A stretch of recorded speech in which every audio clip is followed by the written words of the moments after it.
வணக்கம் சவுக்கு மீடியா நேயர்களே. இன்றைய அரசியல் அரட்டையில் தமிழ்நாட்டில் நடந்த முக்கியமான அரசியல் மற்றும் சமூக நிகழ்வுகளை பற்றி விவாதிக்க இருக்கிறோம். வாருங்கள் சார். வணக்கம் சார். வணக்கம் மாலதி சார், இந்த தாம்பரம் கமிஷனர் அலுவலகத்தை 2021 வாடகைக்கு எடுத்தாங்க. அதுக்கப்புறம் வாடகையும் கொடுக்கல, ஒன்றும் கொடுக்கல. நீதிமன்றத்தில் அந்த வழக்கு வந்துச்சு.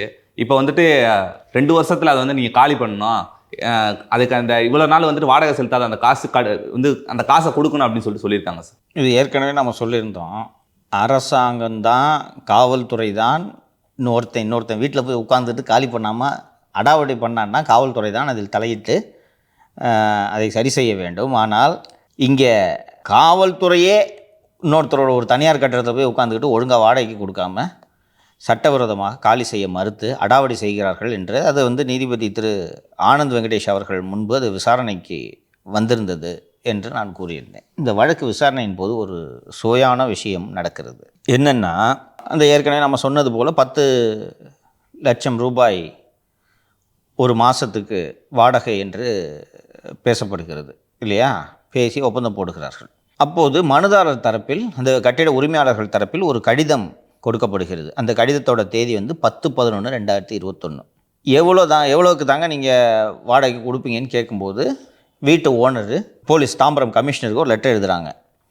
எங்களோட பெஸ்ட் ஆஃபர் 16,50,000 ஒரு மாதத்துக்கு, 16,50,000 per month are the rent fixed by PWD officials. இது அல்லது பிடபிள்யூடி அஃபிஷியல்ஸ் ஃபிக்ஸ் பண்ணுறது, ஆர் விச்செவர் இஸ் ஹையர் அப்படின்னு சொல்லியிருக்காங்க. இது ரெண்டில் எது அதிகமோ அதை நாங்கள் ஏற்றுக்கொள்கிறோம் அப்படின்ட்டு சொல்லியிருக்காங்க.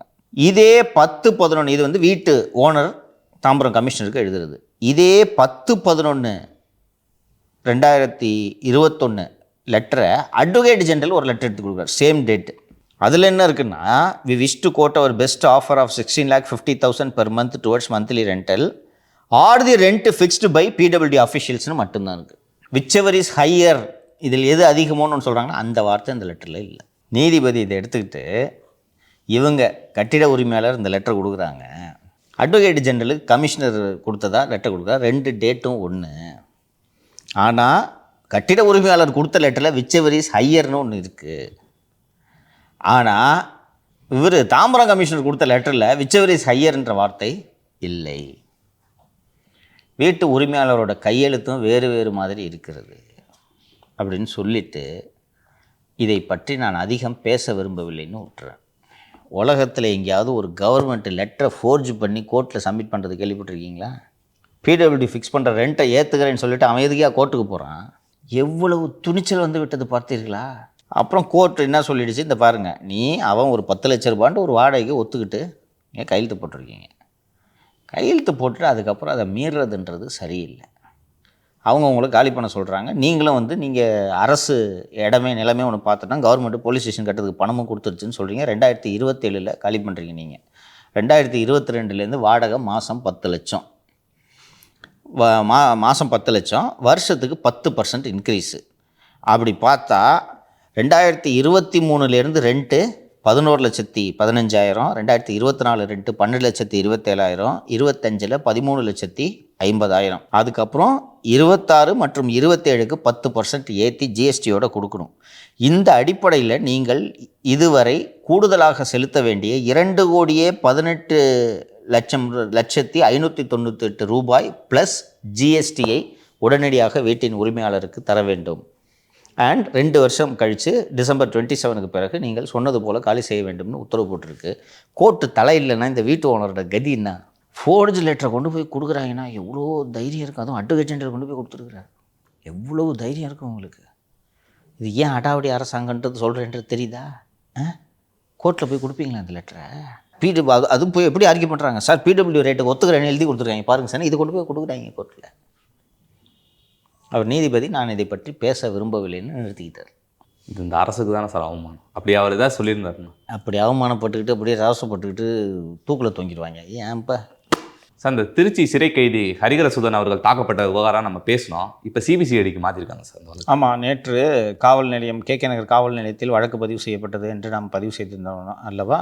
அதற்கு பிறகு இந்த வழக்கு மீண்டும் நேற்று மதுரை உயர்நீதிமன்ற அமர்வில் விசாரணைக்கு வந்தபோது அரசு தரப்பில் சார் நாங்கள் கே நகர் போலீஸ் ஸ்டேஷனில் இதை விசாரணைக்கு கொண்டு வந்துட்டோன்னு சொன்ன உடனே ஜட்ஜு இந்த கேஸை சிபிசிஐடி கிரைம் பிரான்ச் சிஐடி விசாரிக்கணும், என்று உத்தரவிட்டிருக்கிறார்கள். இது போல முக்கியமான வழக்குகளை கிரைம் பிரான்ச் சிஐடி விசாரிக்க வேண்டும் என்று நீதிமன்றங்கள் உத்தரவிடுவதற்கான காரணம் அது ஒரு ஸ்பெஷலைஸ்டு இன்வெஸ்டிகேட்டிங் ஏஜென்சி என்பதனால்தான்.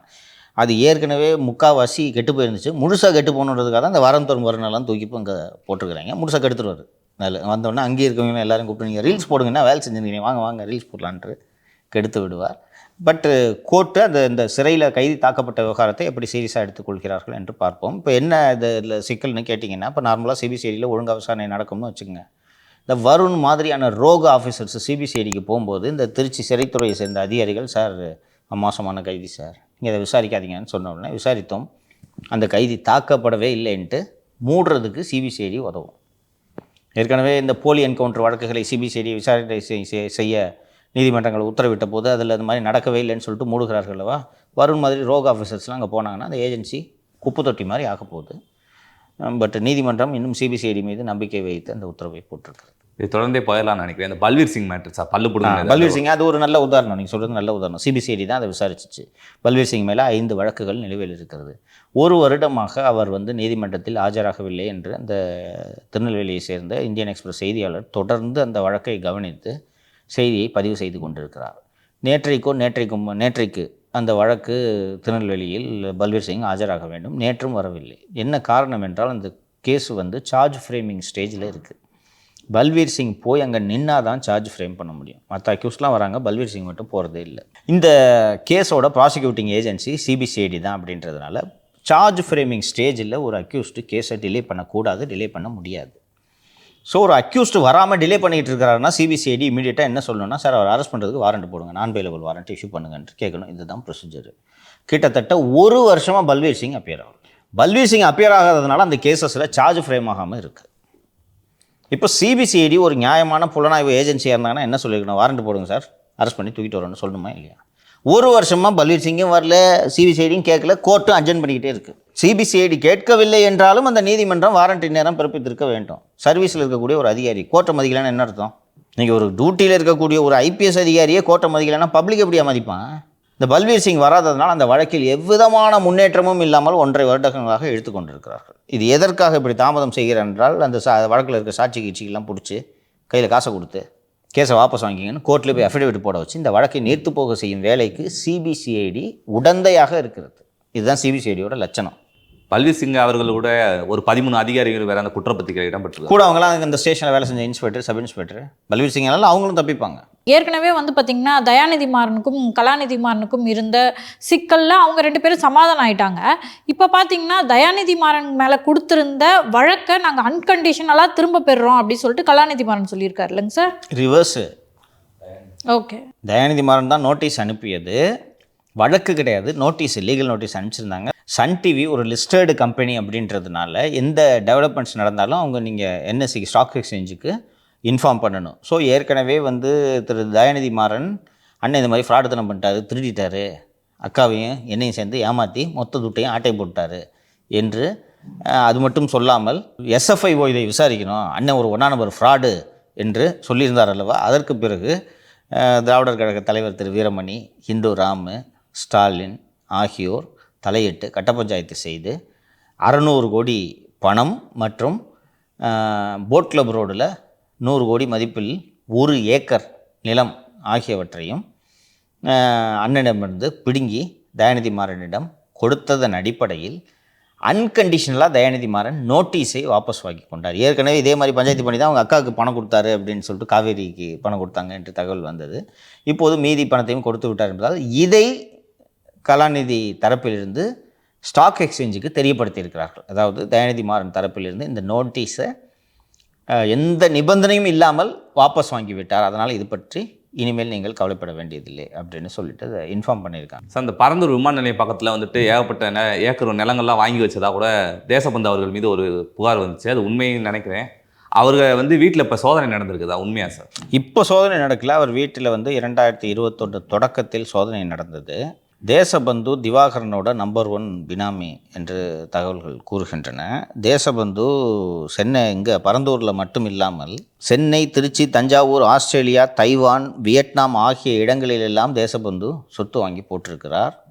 தமிழகத்தில் இருக்கக்கூடிய பெரும்பாலான ஐஏஎஸ் அதிகாரிகளுடைய நம்பிக்கைக்குரிய பினாமி. இவர் வந்து மன்னார்குடி மாஃபியாவோட ஒன் ஆஃப் தி பினாமிஸாக இருந்தார். அந்த தொடர்புகளை வைத்து இவர் மூலமாக திவாகரனை அணுகி நாம் சீட்டு வாங்கிடலான்னு சொல்லிட்டு இவர் மூலம் சீட்டு வாங்கி எம்எல்ஏ ஆன பல பேர் இன்று திமுகவிலும் இருக்கிறார்கள், அதிமுகவிலும் இருக்கிறார்கள். அதிமுக ஆட்சி காலத்தில் உணவுத்துறை அமைச்சராக இருந்த திரு காமராஜ் அவர்கள் மீது தமிழக லஞ்ச ஒழிப்புத்துறை சொத்து குவிப்பு வழக்கு பதிவு செய்து இந்த ஆட்சியின் தொடக்கத்தில் 21 சோதனைகளை நடத்தியது. அப்போது இந்த தேசபந்து வீட்டிலும் சோதனைகள் நடத்தியிருக்கிறார்கள். இந்த தேசபந்துவோட மனைவி பெயர் வந்து ஜெயக்குமாரி. அதனால்தான் டிஜே டெவலப்பர்ஸ் என்று வைத்திருக்கிறார், தேசபந்து ஜெயக்குமாரி. அண்ட் இவருடைய மகன் வந்து ஃபோர்ஸ் டெவலப்பர்ஸ் அண்ட் ப்ரொமோட்டர்ஸ் என்ற பெயரில் சென்னையில் மகன் பெயரில் ஒரு ரியல் எஸ்டேட் நிறுவனம் நடத்தி கொண்டிருக்கிறார். இவருக்கு தெரியாத ஐஏஎஸ் அதிகாரிகளே இல்லை. பரந்தூரில் இவர் தான் இந்த ரியல் எஸ்டேட் பிஸ்னஸை பண்ணிகிட்ருக்காரு. பல ஐஏஎஸ் மற்றும் ஐபிஎஸ் அதிகாரிகளுடைய பணத்தை தேசபந்து தான் கையாள்கிறார். அவர் தான் இந்த ரியல் எஸ்டேட் மூலமாக இதை இன்வெஸ்ட் பண்ணி அதோட எல்லாம் ரிட்டர்ன்ஸை அதிகப்படுத்தி தருகிறார் என்று மன்னார்குடியிலிருந்து நமக்கு வந்து தகவல்கள் கூறுகின்றன. அதான் ஏர்போர்ட்டே அமையலன்னு ஆகிப்போச்சு போச்சு. சார் ஏற்கனவே பார்த்தீங்கன்னா திருமதி பிரேமலதா விஜயகாந்த் வந்து திரு விஜயகாந்தோட ஃபோட்டோவை யூஸ் பண்ணாதீங்க, நீங்கள் வந்து கூட்டணி வரீங்கன்னா சரி அப்போ யூஸ் பண்ணிக்கலாம், அவரை யூஸ் பண்ணாதீங்க அப்படி சொல்லியிருந்தாங்க. யாரை சொன்னாங்கன்னே எனக்கு இது தெரில. இதுக்கு நடுவில் அவங்க பார்த்தீங்கன்னா ஜெயலலிதா அம்மா மாதிரி ஒரு ஃபோட்டோ வெளியிட்டிருக்காங்க. சரி தனியாக வெளியிட்டாங்கன்னா கூட தெரியாது, செல்வி ஜெயலலிதா பக்கத்துலேயே அவங்களோட ஃபோட்டோ வெளியிட்டிருக்காங்க. வெளியிட்டது யார் அப்படின்னு பார்த்தீங்கன்னா தேமுதிகவோட பொருளாளர் திரு சுதீஷ். எதுக்கு வெளியிட்டார், என்ன தகவல் சார்? இதை நாம் சீரியஸாக எடுத்துக்கொண்டு விவாதிக்க வேண்டிய அளவுக்கு ஒரு முக்கியமான பொருளா என்பது எனக்கு தெரியவில்லை. ஏதாவது செய்ய வேண்டும் என்பதற்காக ஒரு செய்தியை பரபரப்பாக செய்தியை உருவாக்குவதற்காகத்தான் அவர்கள் இப்போது இதை செய்து கொண்டிருக்கிறார்கள். ஒரு திரிசங்கு நிலையில் அந்த கட்சி இருக்கிறது. ஏடிஎம்கேலேருந்து முறுக்கிக்கிட்டு வந்துட்டாங்க. டிஎம்கேல வேறு 5 சீட்டு தான் தரேன்றாங்க. 5 சீட்டை வாங்கிக்கிட்டு டிஎம்கே கிட்ட போகிறதா இல்லை 10 சீட்டை வாங்கிக்கிட்டு ஏடிஎம்கே கிட்ட போகிறதா என்ற ஒரு குழப்பத்தில் அந்த கட்சி இருக்கிறது. இல்லை புது கட்சி ஆரம்பித்திருக்கக்கூடிய தம்பியோடு செல்லலாம் என்று பார்த்தால் 40 சீட்டு கொடுப்பாங்க, ஜெயிக்க முடியுமா என்பதற்கு எந்த விதமான உத்தரவாதமும் இல்லை. அதனால் ஒரு குழப்பமான மனநிலையில் இருக்கிறார்கள்.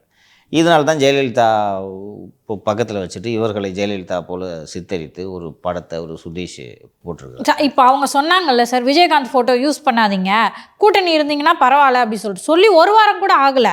அப்போ நீங்கள் போடுறீங்கன்னா நான் என்ன நினச்சிக்கிட்டேன்னா ஒருவேளை வந்து அதிமுக கூட்டணிக்கு வந்துட்டாங்க போல இருக்குது. அதெல்லாம் அப்படிலாம் வரல, அவங்க திமுக தான் பேசிகிட்டு இருக்காங்க இப்போது வரை. அப்போ அவங்களுக்கே அவங்க சொன்னது பொருந்தும் தானே சார்? ஆமாம். ஃபஸ்ட்டு எதுக்கு விஜயகாந்த் படத்தை யாரும் யூஸ் பண்ணக்கூடாதுன்னு இந்த அறிவிப்பு எதுக்கு வெளியிடணும்? பிரியமாக யாராவது எடுத்து போட்டுக்குவாங்க, அதனால் யூஸ் பண்ணக்கூடாதா? அப்போ நீங்கள் எவ்வளோ கராராக இருந்தீங்கன்னா நீங்கள் இன்னொரு கட்சியோட தலைவரோட படத்தை நீங்கள் எதுக்கு வந்து சோஷியல் மீடியாவில் பயன்படுத்துகிறீங்க? இப்போ நீங்கள் என்ன ஜெயலலிதாவா ஃபஸ்ட்டு இதாவது போட்டு உருட்டிகிட்டு இருக்கணும் தேர்தல் நேரத்தில், அப்போ தான் வந்து மதித்து கூட்டணிக்கு கூப்பிடுவாங்கன்றதுக்காக. இன்னொன்று சார், ஜஸ்ட்டு ஃபோட்டோ வெளியிடுறதுனால அவங்க செல்வி ஜெயலலிதாவை ஆகிட முடியாது. அவங்களுக்குன்னு ஒரு ஆளுமை இருக்குது. அந்த ஆளுமையோடு நீங்கள் நடந்துக்கிட்டிங்கன்னா தானே சார் ஒப்பீடை வந்து மக்கள் ஏற்றுப்பாங்க. ஒப்பீடெல்லாம் மக்கள் செய்யணும், நீங்களாக செஞ்சுக்கக்கூடாது. ஜெயலலிதா மாதிரி இருக்கிறாங்க இவங்கன்ட்டு மக்கள் தான் சொல்லணும். நீங்களாக ஒரு படத்தை கிராஃபிக்ஸ் பண்ணி போட்டுக்கிட்டிங்கன்னா நீங்கள் ஜெயலலிதா ஆகிடுவீங்களா? இன்னொன்று யாராக ஆக முடியும்? ஒரு ஜெயலலிதா தான், ஒரு எம்ஜிஆர் தான், அவங்களே ஒரு கருணாநிதி தான். இதை நேற்று இந்த டைலாக் சொல்லிட்டாங்க சார் பெட்டி. என்னென்ன ஒரு ஜெயலலிதா தான், ஒரு ஜெயலலிதா. அப்புறம் எதுக்கு அப்புறம் இந்த ஃபோட்டோ போடுற வேலை? அது தேர்தல் நேரத்தில் கூட்டணி கூப்பிடுறத ஏதாவது போட்டு உருட்டிகிட்டு இருப்பாங்க. இப்போ இவ்வளோ நாள் சத்தமே இல்லை, எலெக்ஷன் தேர்தல் பேரத்துக்காக இதெல்லாம் பேசிகிட்டு இருக்காங்க. ரொம்ப சீரியஸாக எடுத்துக்கிட்டு பேசாதீங்க, விடுங்க. தமிழிசை சவுந்தரராஜன் அவர்கள் வந்து ராகுல் காந்தி கைதுக்கு திரு விஜய் கண்டனம் தெரிவிச்சிருக்காரே அப்படி கேட்டதுக்கு தூங்கிட்டு இருந்தவர் எழுந்துட்டாரா அப்படின்ற மாதிரி அவங்களோட பதிலை சொல்லியிருந்தாங்க சார். நான் ஏற்கனவே சொல்லிட்டேன், பாவம் ரொம்ப நேரம் தூக்கத்துலேருந்து ராகுல் காந்தி அப்படின்னோடனே ஏன் முழிச்சாருன்னு தெரியல, படால்னு முழிச்சிட்டாரு. ஆக அங்கே நமக்கு வந்து ஆணவ கொலை நடந்து கொண்டு இருந்தது, இடையில எவ்வளவோ பிரச்சனை நடந்தது, அதெல்லாம் முழிக்காதவர் திடீர்னு முழிச்சு. சரி, நீங்கள் தான் சொல்லுங்கள். ராகுல் காந்தியை கைது பண்ணதுக்கு கூட்டணி கட்சி திமுக அமைதியாக இருக்குது, அவங்க கட்சி காங்கிரஸே அமைதியாக இருக்குது. காங்கிரஸ் இது தமிழ்நாடு காங்கிரஸ் இது கண்டனம் தெரிவித்து அறிக்கை வந்துச்சு, இவர் எதுக்கு கொடுக்குறாரு? அவங்க நினச்சிருப்பாங்க போல இருக்குது, ஈவினிங் விட்டுருவாங்க, அதுக்கு எதுக்கு கண்டனம் தெரிவிச்சுக்கிட்டு அப்படின்னு சொல்லிட்டு. ஆமாம், காரணமாகத்தான் கண்டனம் தெரிவித்தார். கூட்டணி பேச்சுவார்த்தைகள் ஒரு கிட்டத்தட்ட உறுதியாகிவிடும் என்ற நம்பிக்கையை ஆதவ் அர்ஜுன் அவர்கள் திரு விஜய் அவர்களுக்கு அளித்திருக்கும் காரணத்தால் நேற்று இந்த கண்டனம் வெளியானது. நம்ம அரசியலில் எல்லாத்தையும் ரொம்ப ஷார்ப்பாக பார்க்கணும், உன்னிப்பாக கவனிக்க வேண்டும். இங்கே பார்த்தீங்கன்னா ராகுல் காந்தியை கைது என்பது மாலையில் விடுவிக்கப் போகிறார்கள் இல்லையா? ஃபஸ்ட்டு டிஎன்சிசியிலேருந்து, தமிழ்நாடு காங்கிரஸ் கமிட்டியிலிருந்து எந்த விதமான கண்டனமும் வரவில்லை. அவர்களது உற்ற தோழமை கட்சியான திராவிட முன்னேற்ற கழகமே ஒரு வார்த்தை கண்டனம் தெரிவிக்கவில்லை. இன்னொன்று, அந்த மறியல் போராட்டத்தில் திமுகவினர் கூட கலந்து கொண்டார்கள். அவர்களையும் சேர்த்து தான் கைது செய்தார்கள். திருச்சி சிவா அந்த போராட்டத்தில் இருந்தார். திருச்சி சிவாவும் தான் கைது செய்யப்பட்டார். திருச்சி சிவா கைதையும் கட்டிக்கிறார் விஜய். ஸோ இது ஏன் நடக்கிறது என்று பார்த்தால், விரைவில் கூட்டணி உறுதியாகி விடும் என்று ஆதவ் அர்ஜுன் அவர்கள் திரு விஜய் அவர்களுக்கு நம்பிக்கை அளித்திருக்கிறார். ஆதவ் அர்ஜுன் யாரிடம் பேசி கொண்டிருக்கிறார்? தேசிய தலைவர்கள் யார்ட்டையோ தேசிய தலைவர்கிட்டலாம் இல்லை, தமிழ்நாட்டில் இருக்க தலைவர்கிட்ட தான் பேசிகிட்டு இருக்காரு. யார்கிட்ட பேசிகிட்டு இருக்காரு? செல்வ பெருந்தகை. எக்ஸாக்ட்லி. செல்வ பெருந்தகை ஏன் ஆதவ் அர்ஜுனிடம் பேச வேண்டும்? அவர் வந்து மல்லிகார்ஜுன கார்கே கிட்ட பேசுவார் போல இருக்கு. அவர் பேசுவாருங்க. அது சொல்கிறோம்ல, அந்த தலித் கார்டை பயன்படுத்தி செல்வ பெருந்தகை மல்லிகார்ஜுன கார்கேவிடம் பேசுவார். மல்லிகார்ஜுன கார்கே, நான் விரைவில் விஜய் அவர்களை சந்திப்பதற்கு நேரம் ஒதுக்குகிறேன், நான் ஃபார்மலாக நம்ம இப்போ பேசிக்கலாம், அடுத்த கட்டத்திற்கு இதை நகர்த்தி செல்லலாம். ஏற்கனவே திரு விஜய் அவர்கள் கூட்டணிக்கு வந்தால் கேரளாவில் காங்கிரஸின் வெற்றிக்கு அது உதவும், கேசி வேணுகோபால் முதலமைச்சராகவும் அது உதவும் என்ற விவரத்தை எல்லாம் நான் ஏற்கனவே சொல்லியிருந்தேன். செல்வ பெருந்தகை ஏன் ஆதவ் அர்ஜுனுக்காக பேச வேண்டும்? ஒருவேளை யோசிக்கிறாங்க போல இருக்கு, தாவைக்காக்கு போகலாமா? பணமா? செல்வ பெருந்தகைக்கு என்ன வேணும்? துப்புரவு தொழிலாளிக்கு வண்டின்ட்டு அந்த ஸ்கீமை எதுக்கு துப்புரவு தொழிலாளி மீது இருந்த அக்கறையிலையா செஞ்சார்? எதுக்கு அண்ணன் பையனை போட்டார் கம்பெனியில்? எதுக்கு? அதான் ஊழல் பண்ணுறதுக்கு. ஊழல் பண்ணி துட்டு சம்பாதிக்கிறதுக்கு. அந்த அடிப்படையில் தான் நம்மளுக்கே தெரியும் ஆதவ் கிட்ட பணம் இல்லைன்னு சொல்லிட்டு. இப்போ இந்த மாநாடுக்கு யார் செலவு பண்ணுறது? ஆதவ் பண்ணுறாரா? ஆமாம். ஸோ பணம் இல்லைன்னா என்னமா ஒரு 50 லட்சம் 1 கோடி கூடவா இருக்காது? இருக்குமா இருக்காதா? 1 கோடிக்கா சார் அவர் எதிர்பார்க்குறாரு? அவர் எவ்வளோ கொடுத்தாருன்றதெல்லாம் தெரியாது. இதுதான் அடிப்படை பின்னணி. அவர் அமௌண்ட்டை கொடுத்து அவரும் வாங்கிக்கிட்டு நான் கார்கேஜி கிட்ட பேசுகிறேன் என்று சொல்லியிருக்கிறார். இதை திமுக தலைமை எப்படி பார்க்கும் என்பது தெரியாது. இந்த நம்பிக்கையில் தான் கார்கே கிட்டே நம்ம ரீச் அவுட் பண்ணியாச்சு. கார்கே வந்து விரைவில் நம்ம சந்திக்கிறதுக்கு ஏற்பாடு செய்கிறேன் என்று சொல்கிறார் என்று இந்த அடிப்படையில் தான் நேற்று ராகுல் காந்தியோட இந்த கைதுக்கு திரு விஜய் அவர்கள் அவசரமாக கண்டனம். இப்போ தமிழிசை சவுந்தரராஜனா என்ன சொல்லியிருக்காங்கன்னா, கவின் விவகாரத்துக்கு ஏதாவது பேசினாரா விஜய் அப்படின்னு கேட்டிருக்காங்க. ஸோ ஒருவேளை இப்படி இருக்குமாங்க சார்? கவின் விவகாரம்லாம் சிறிய விவகாரம், கட்சிக்காரங்க பார்த்துக்கிட்டோம். ராகுல் காந்தியோட கைதை கண்டிப்பதன் மூலமா அந்த ஸ்டேச்சர் இருக்குல்ல, பெரிய விஷயம் என்பதையெல்லாம் தாண்டி நான் உங்களோடு நெருக்கமாக வர விரும்புகிறேன் என்பதை ராகுல் காந்திக்கும் காங்கிரஸ் தலைமைக்கும் உணர்த்துறதுக்கு தான் இந்த கண்டனம். அவ்வளோதான்.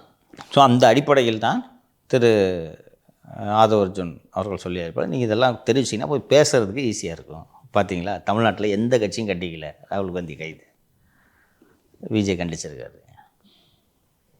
ஸோ நீங்கள் கூட்டணி வச்சிங்கன்னா இயல்பாக இருக்கும்.